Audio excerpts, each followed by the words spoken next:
Well, hello and welcome to another scintillating episode of Literary as Feck. I've got my glasses on, so you know this is going to be an extra specially erudite, serious. There's going to be an air of gravitas about this that I think you're going to really appreciate. I'm Nick. That's George Brick, and our building's fire alarm has just gone off. So okay. Do you need to leave? I'm going to just check that out. So Okay. talk amongst yourselves. All right. So, well, this is dramatic action in real time here, folks. Clive's building may be on fire. Yeah. Should I just do the episode myself, or should we reschedule? Stay tuned, and you're going to find out. So this time. It's my choice. So I have chosen two books by an author called Peter J. McCurtin. The first book is, oh, here we go. We do, in fact, have Clive back. Clive, what's going on your end?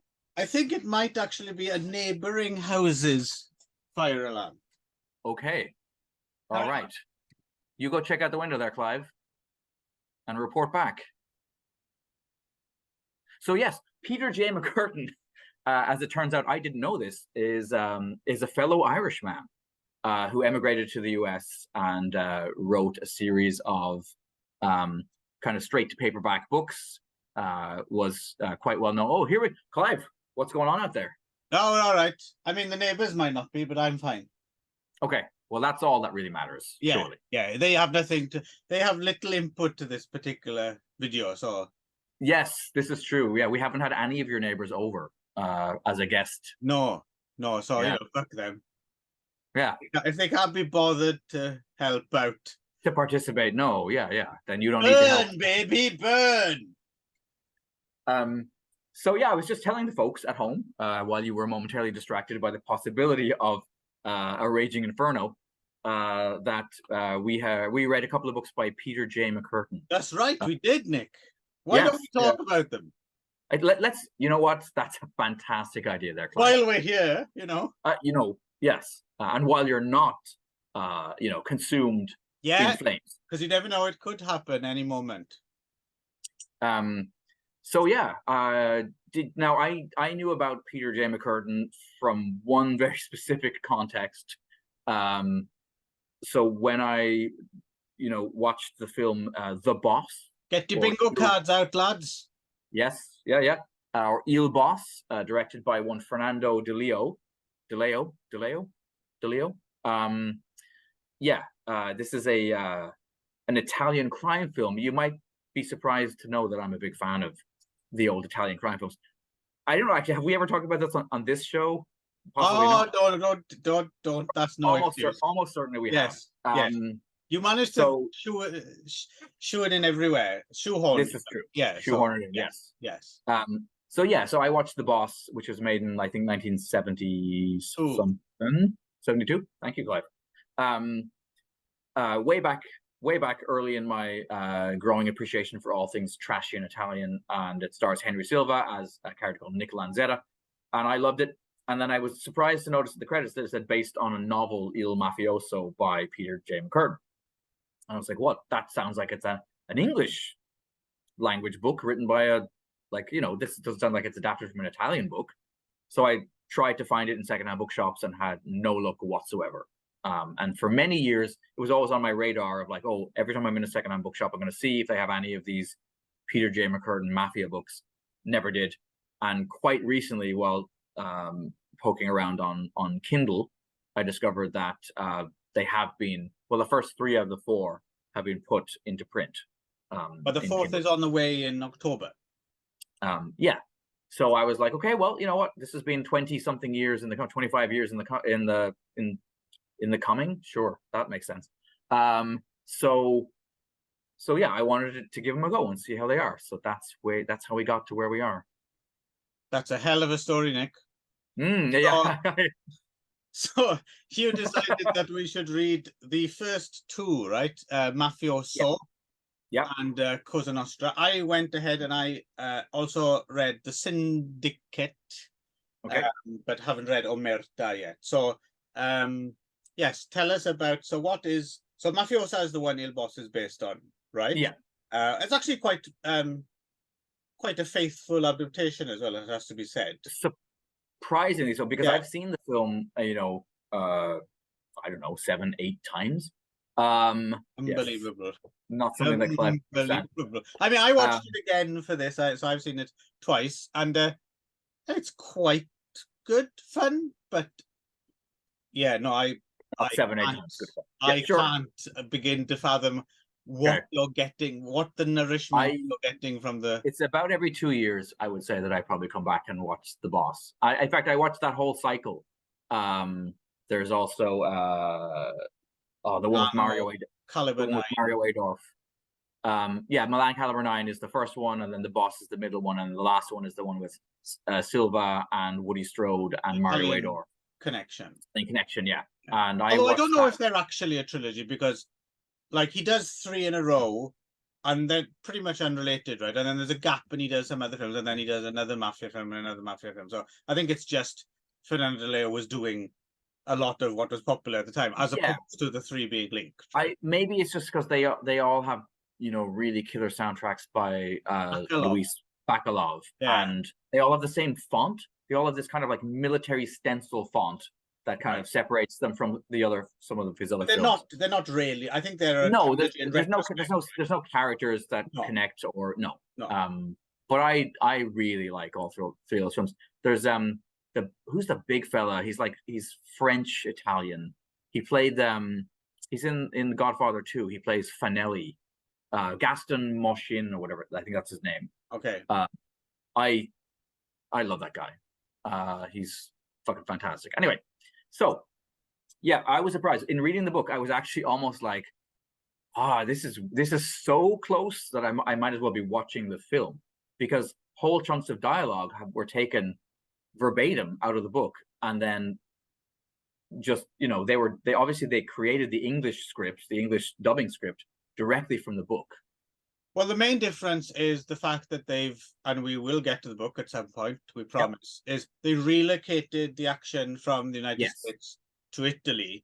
Yeah. And as a result, I suppose they took out some of there's a lot of race stuff in the book, right? Yes, that's not in the movie. Yeah. About different types of organized crime that might be battling over the pie, which obviously is not, at least not in 1972 Italy, maybe. No, it's just warring mafia, basically.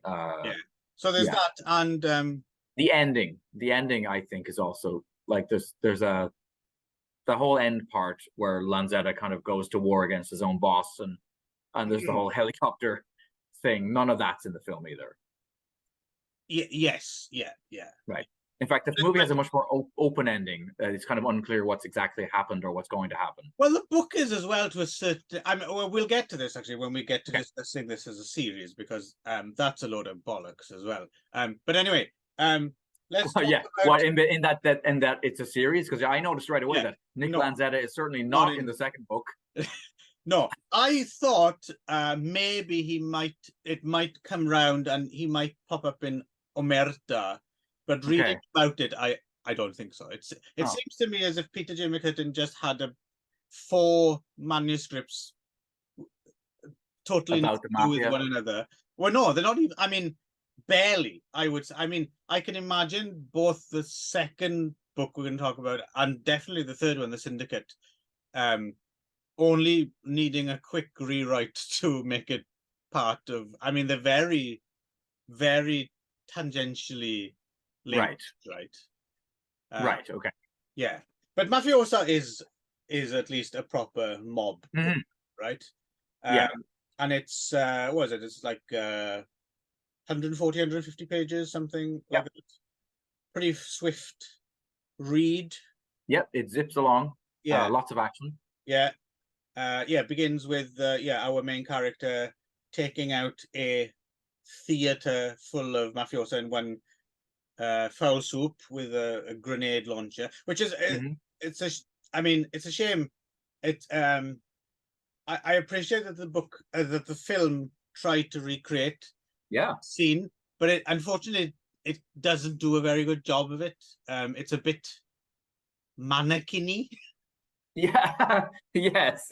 Yes. Yeah. Definitely. It doesn't quite. It doesn't Although quite pull it off. whoever they cast as the guy, so is it in both versions? Is it a porn theater or is it more? Is it No, that's the other difference. So that, again, maybe because of the setting on. Yeah. So in the book, it's a mob boss who likes to watch old American gangster films. Oh, that's what it is. Okay. So he hires the theater, and I assume they're showing like Public Enemy or Scarface. Scarface, yeah, the old one, yeah.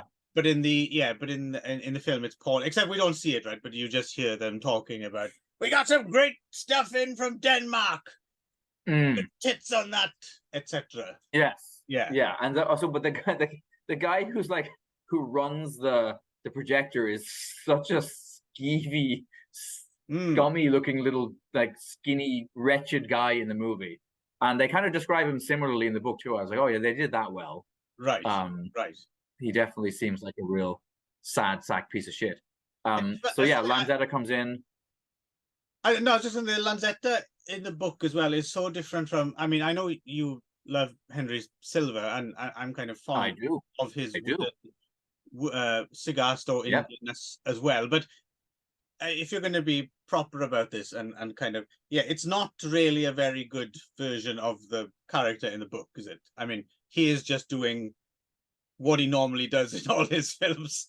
Like the Nick Lanzetta of the book is quite different, right? I mean, even though he's a relatively more rounded. Yeah, he's obviously still a kind of stoic paperback a character, but there's a little bit more to him. A touch. Yeah. But I will say that the film, what surprised me actually in reading the book was I assumed maybe because it was Italian, like that they probably made him more of an asshole in the movie. And because it's Silva who's playing him, Silva often played bad guys.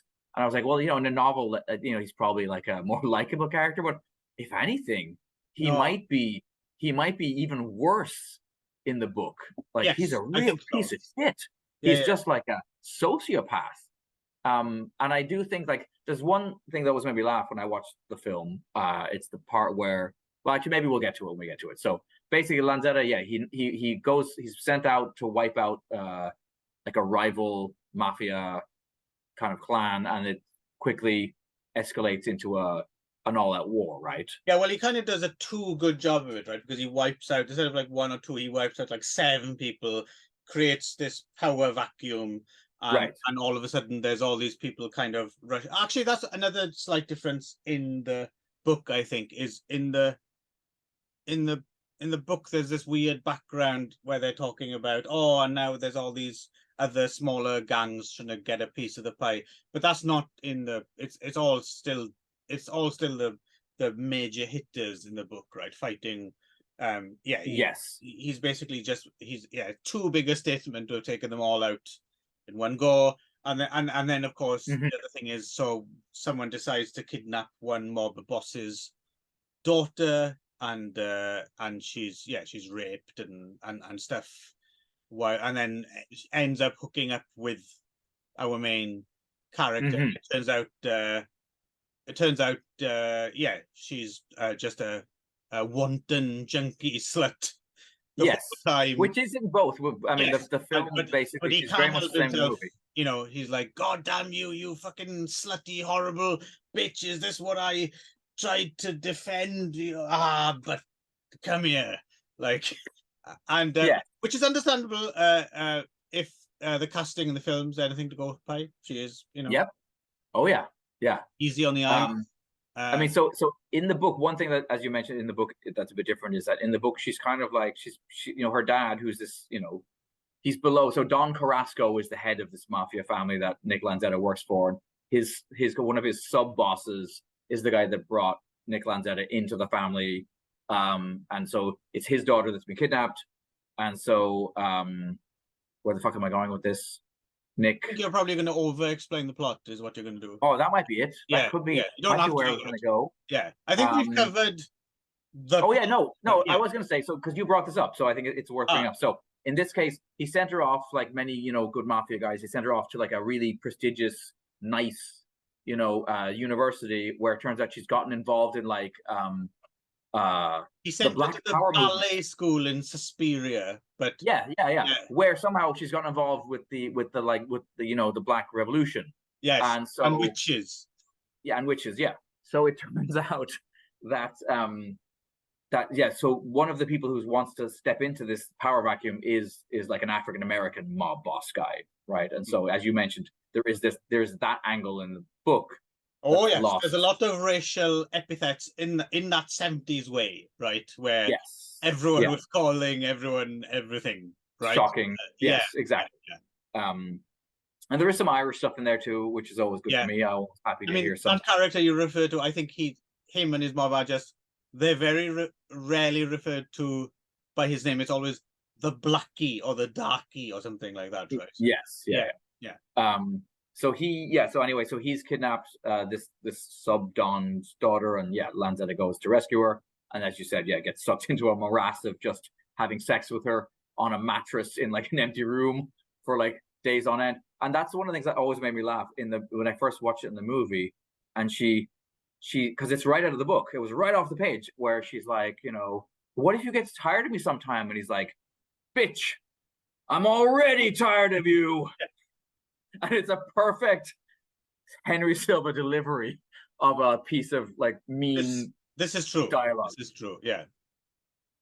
Because for one thing, Silva does well is that like vein throbbing in the temple, like Yeah, that was actually quite a funny line in the film. It's true.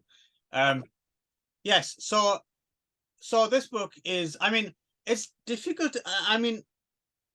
From the beginning, when he takes out the theater with a grenade launcher, I thought, okay, this is pretty exciting and trashy and fast-paced. So I'm looking forward to where this goes. And I read it pretty quickly, and it is. It's just the right. To put it into perspective, so Peter McCurtin, an article on Peter McCurtin in the Paperback Fanatic 19. First issue of Paperback Fanatic I ever read, and I know because I read this too because you gave it to me, and that was where I was reminded. Cosa Nostra, Omerta, some cover, MAFIOSO. Yes. Cosa Nostra, the Syndicate, MAFIOSO. Yeah, that's exactly where I was reminded of the fact that I desperately wanted to read these books, and at that point, I see. They were still not gettable, right? And I was still searching Japanese secondhand bookshops, thinking maybe this will be the time. So he's also well known for his westerns. I will get back to that in a little bit, and his other kind of men's adventure series, more than this is possibly the Assassin and the Sharpshooter and the Marksman series. Yes, but possibly also some porn is my understanding. Maybe some under his own name and maybe some under pseudonyms. But a lot of those guys were. It's entirely possible, but there's nothing in this particular bibliography. Right. Unless that's something that came out later. Well, it was just funny. I was reading about one that apparently is set in the same town and features some of the same characters as COSA Nostra. Oh, okay. I'm not sure. But my point is, I have read, I think, the first of the Assassin series and maybe another Peter McCurtin. And it's odd with these men's adventure things. This is a very personal thing, but it's all about, again, it's all about the dosage, right? So some things gotta be, I appreciate it's trashy and it's violent and it's fast paced, but if it's a bit too sloppy, it loses me. Do you know what I mean? Like it has to have a certain narrative rigidity. It can't just be an endless display of string of because that's boring. Set pieces. And I think I remember reading the first of the Assassin books, and not that it was, but it was just the wrong side. So I think I gave up on it like halfway through or something. As often happens with me with the what's the big series, the really long running one, the Able Team. No, but it's Able Team is a spin off from that, right? Fuck, I can't remember now. should know But this. yeah, I know the thing you're talking about. Yeah, but I've tried, and it's very much, it's book by book, really, if you can take the time to try them. Like the odd one might be an absolute trash classic, and then I was reading through, I think it was maybe the Marksman series, and I found somebody who had reviewed them all, and he did. So he's like, this one and this one are the ones. Was that maybe the Glorious Trash blog?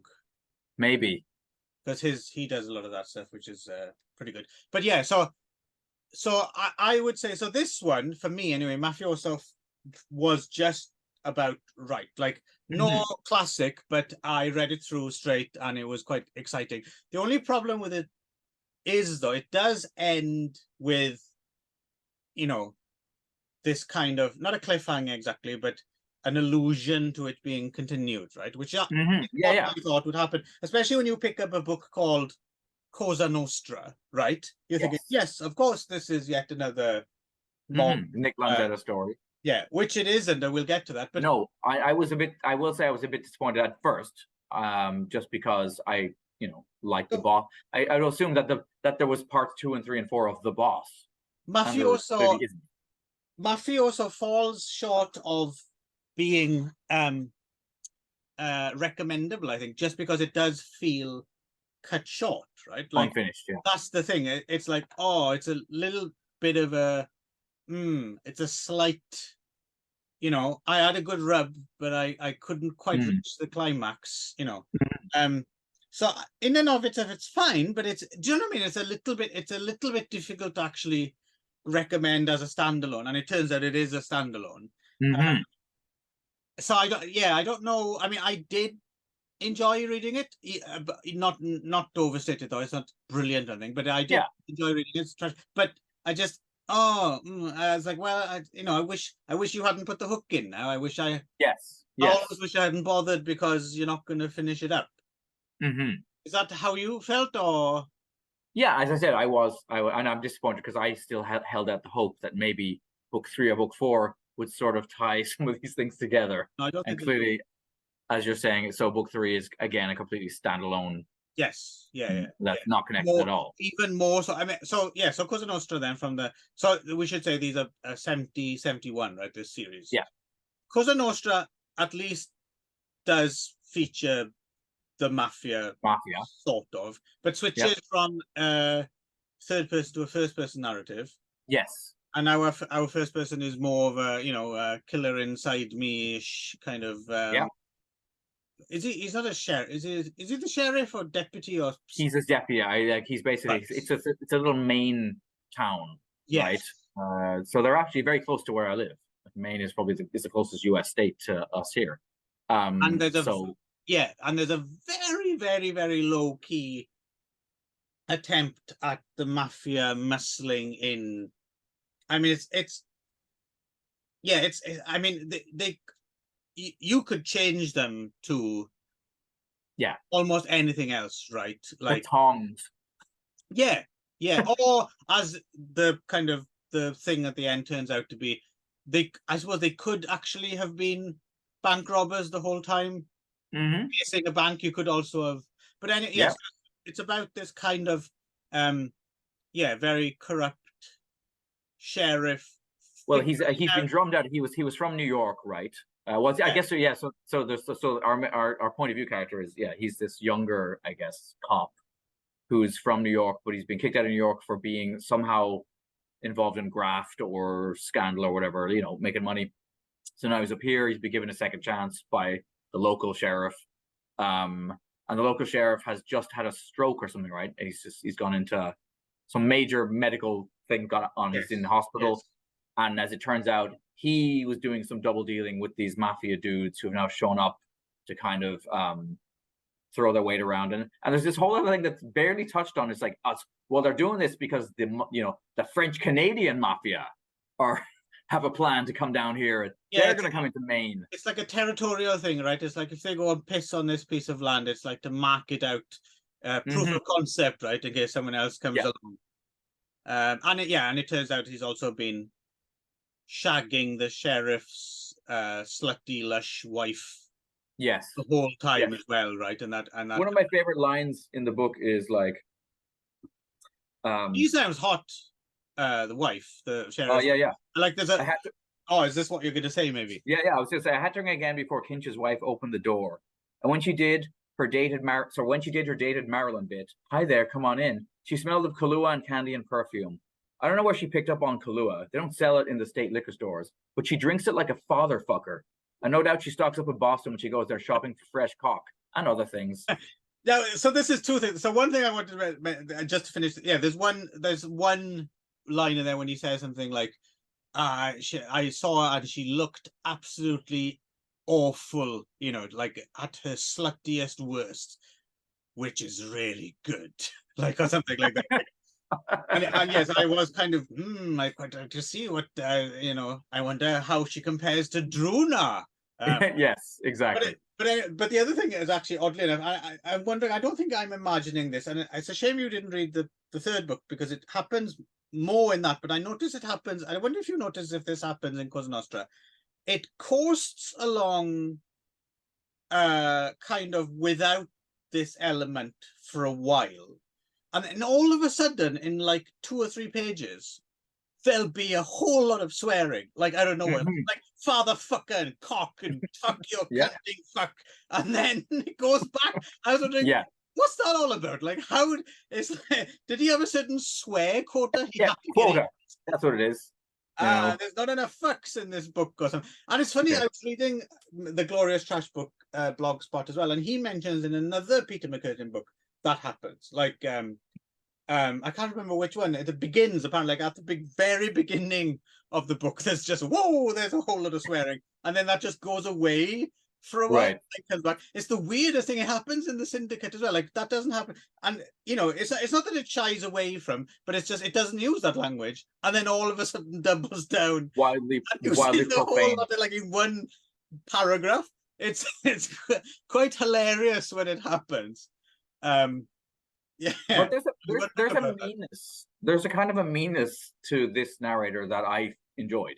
Like, you know, he's kind of an asshole. But whereas Nick, we were getting the objective, you know, he's an asshole. But this guy is an asshole from the inside, right? And there's something again, it was like it was like a lesser Jim Thompson. I mean, when you brought up the killer inside me, you know, it's a which is still for me that pays some dividends.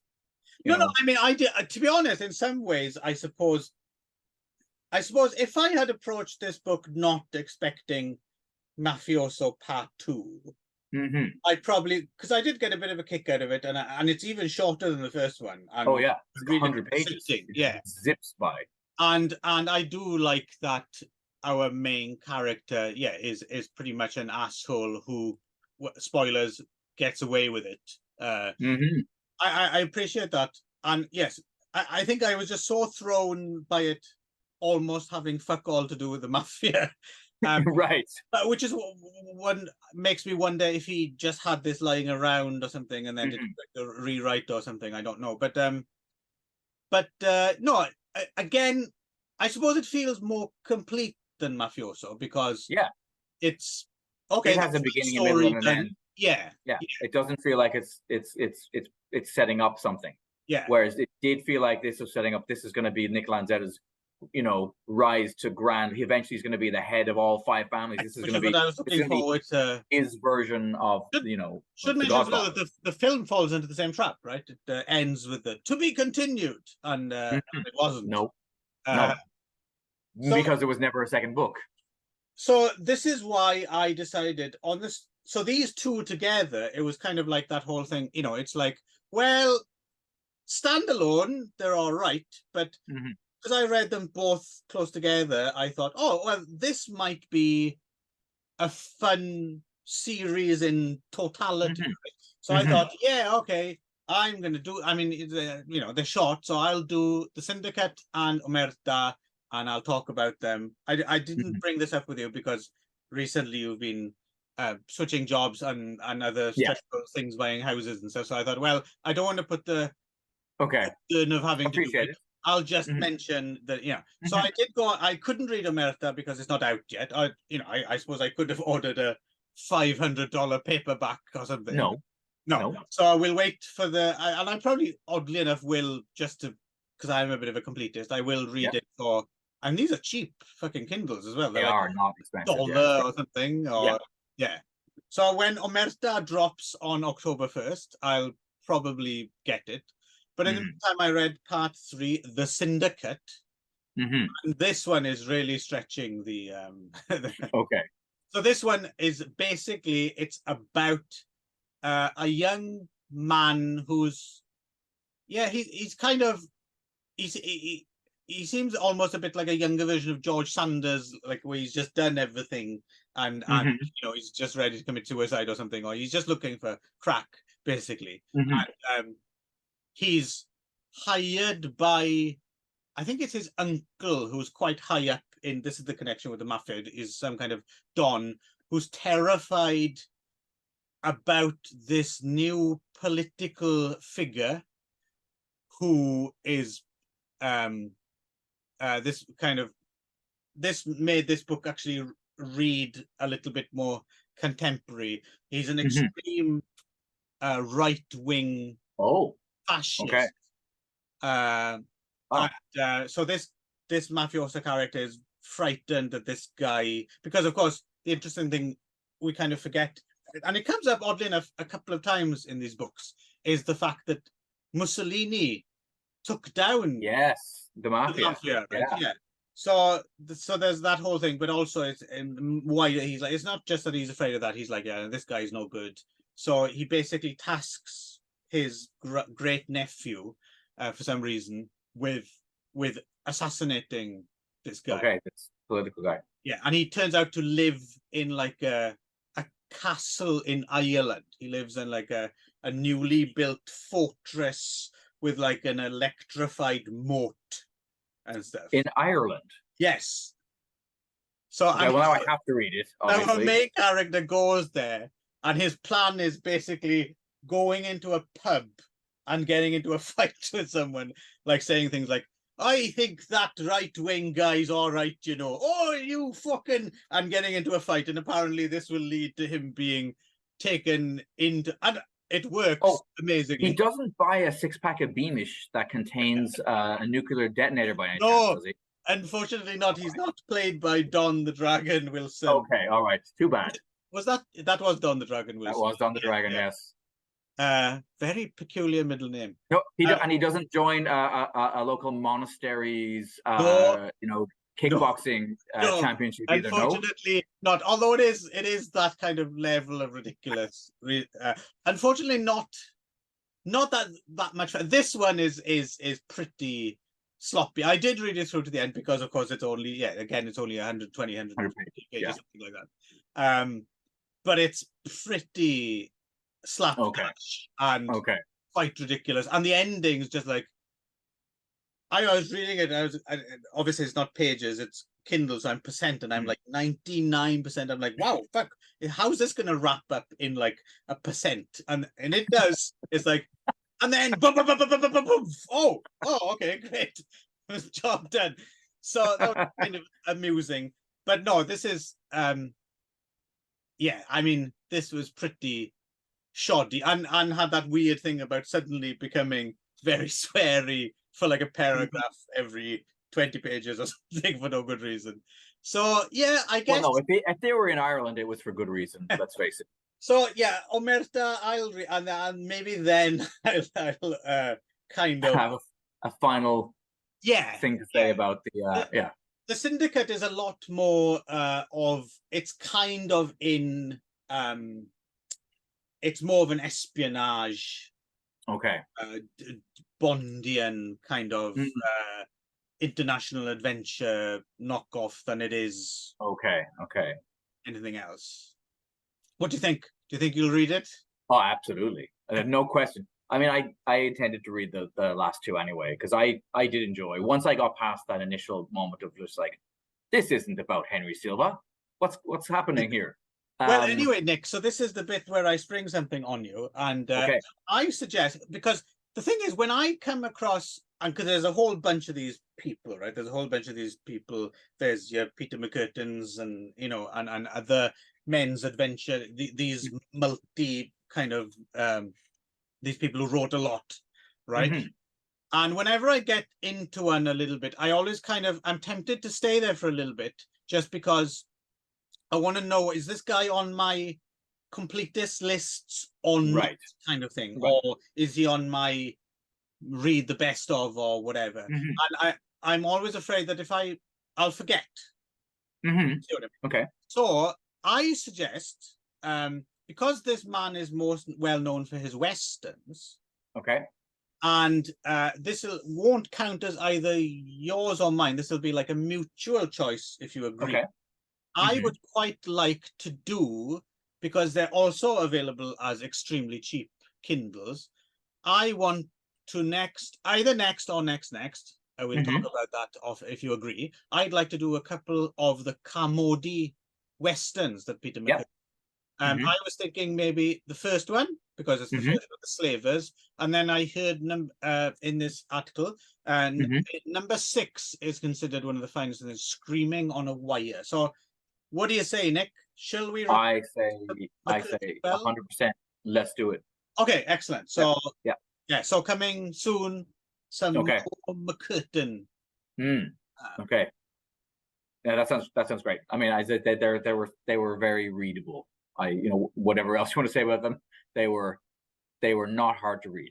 Well, the thing is, I was aware that we haven't done much, if any, in the way of westerns. Don't think we've done a western, no.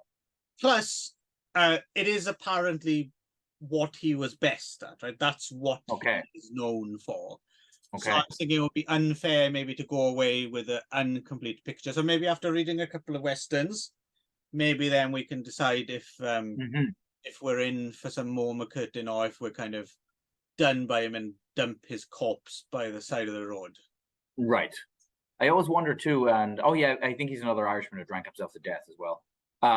But that's not surprising. It's a long list, I think. Yes. But I was going to say, I wonder, because I'm always interested in like American Western novels written after the 60s. Like, to what degree did the Italian stuff seep in? Like, are they meaner? Are they? Yeah, well, I don't know how much you've read. I have read some, so certainly. And the interesting thing as well is another thing we'll have to get to at some point is the so-called Piccadilly Westerns, right? The British guys who are, I mean, that's kind of like the literary equivalent of the Italians doing the more violent and cynical American Westerns, and the Piccadilly Westerns are like pretty outrageously over the top and violent and sexual. And I have already dipped my toe a little bit into the trashy paperback Western, and it is a area I'm keen to explore more. There's some good ones. I'm trying to think off the top of my head if I can remember. That's the only problem, is you don't remember them the next day. Right, it's evaporate. Yeah, but there are some fun series for sure. Okay. I've never read any Zane Grey either, I don't think, which is much earlier, but and that's not trashy, right? That's like proper literature, right? So we won't be doing any of that. Okay, no, absolutely not. All right, we're about to run out of time, so just check out the window quick. Make sure that nobody has fallen to their deaths from a towering inferno. We're good. We're all good. All right. I didn't like him anyway. That Sato guy was a fucker. Yeah. Okay. All right. So we will until see next you time again with more Peter McCurtin sometime soon. Yep.